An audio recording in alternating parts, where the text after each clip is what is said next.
മധ്യപ്രദേശിലെ മാണ്ഡു അഥവാ മാണ്ഡവ് എന്നറിയപ്പെടുന്ന സ്ഥലത്താണ്. അവിടുത്തെ ചരിത്ര പ്രാധാന്യമുള്ള ഒരു പള്ളിയാണിത്. 3 വലിയ താഴികക്കുടങ്ങൾ, 54 ചെറിയ താഴികക്കുടങ്ങൾ. ഇതിൻ്റെ എല്ലാം മധ്യത്തിലായി ഒരു വലിയ നടുമുറ്റം.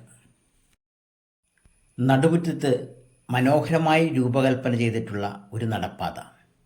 ഇതിലൂടെ വേണം നമുക്ക് മറുഭാഗത്തുള്ള ഉൾഭാഗങ്ങൾ കാണാൻ പോകേണ്ടത്. 1454 മുഗൾ രാജാവായ ഹുഷാങ് ഷാ രാജാവിൻ്റെ കാലത്താണ് ഇതിൻ്റെ നിർമ്മാണം ആരംഭിച്ചത്.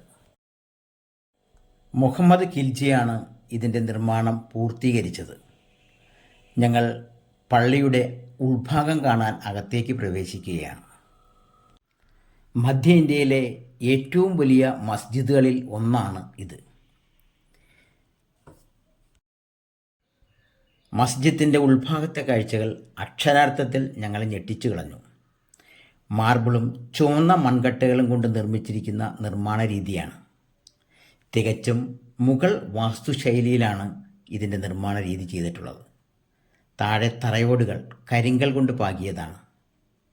വളരെ അത്ഭുതപ്പെടുത്തുന്ന നിർമ്മിതി. ഇത് പ്രധാന താഴികക്കുടത്തിൻ്റെ ഉൾഭാഗമാണ്.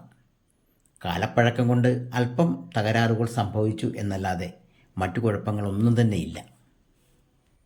ആധുനിക രീതിയിലുള്ള ഒരു നിർമ്മാണ രീതികളും ഇല്ലാത്ത കാലത്താണ് ഇത് നിർമ്മിച്ചിരിക്കുന്നത് എന്ന് വേണം നമ്മൾ മനസ്സിലാക്കേണ്ടത്. പ്രധാന 3 താഴികക്കുടങ്ങൾക്ക് എതിർഭാഗത്തുള്ള വശങ്ങളാണ് നമ്മൾ ഈ കാണുന്നത്. ഇതിൽ പ്രധാനമായും ഒരു നിസ്കാര സമയത്ത് ഉപയോഗിച്ചിരുന്ന മുറികളാകണം എന്ന് കരുതുന്നു. വളരെ മനോഹരമായി ഇപ്പോഴും പരിപാലിക്കപ്പെട്ടിരിക്കുന്നു എന്നതാണ് നമ്മളെ അത്ഭുതപ്പെടുത്തുന്ന കാര്യങ്ങൾ. പുറത്ത് ദൂരക്കാഴ്ച വളരെ മനോഹരമാണ്. എല്ലാ താഴികക്കുടങ്ങളും വളരെ ദൂരയിൽ നിന്ന് കാണാൻ വളരെ മനോഹരമായ ഒരു കാഴ്ച തന്നെയാണിത്. പലരും ഇതിന് ഫോട്ടോഷൂട്ടിങ്ങിന് പറ്റിയ ഒരു സ്ഥലമായി തിരഞ്ഞെടുക്കുക കൂടി ചെയ്യുന്നുണ്ട്. ഭോപ്പാൽ ആർക്കിയോളജിക്കൽ സർവേ ഓഫ് ഇന്ത്യയുടെ ചുമതലയിലാണ് ഇതിൻ്റെ പരിപാലനം. മധ്യപ്രദേശിലെ മഹാ അത്ഭുത കാഴ്ചകൾ ഫോട്ടോയിൽ പകർത്തിയെടുക്കാൻ ശ്രമിക്കുകയാണിവിടെ. ഇതിന് പിൻഭാഗത്ത് കബറിടങ്ങളും കൂടി കാണാം. ഇത് ഈ മസ്ജിദിനോട് ചേർന്നുള്ള ഭാഗങ്ങൾ തന്നെയാണ്. ഇത് നിസ്കാരത്തിന് വേണ്ടി തയ്യാറാക്കിയിട്ടുള്ള ഒരിടമായിരിക്കണം എന്ന് കരുതുന്നു. ഇത്തരത്തിൽ ചുറ്റും മതിലിനോടൊപ്പം എല്ലാം ഇതുപോലെ സജ്ജീകരിച്ചിട്ടുണ്ട്. ഇതിന് പിൻഭാഗത്തായി അല്പം വെളിച്ചക്കുറവുള്ള ഒരു മുറി കാണാനിടയായി. ഒരുപക്ഷെ ഇത് സ്ത്രീകൾക്ക് നിസ്കാര സമയത്ത് ഉപയോഗിക്കാനുള്ള സ്ഥലമായിരിക്കണം എന്ന് ഞാൻ കരുതുകയാണ്. 83,000 ചതുരശ്ര അടി വിസ്തീർണമുള്ള ഈ പള്ളിയുടെ പുറഭാഗത്തും ധാരാളം സ്ഥലങ്ങൾ ഇതുപോലെയുണ്ട്.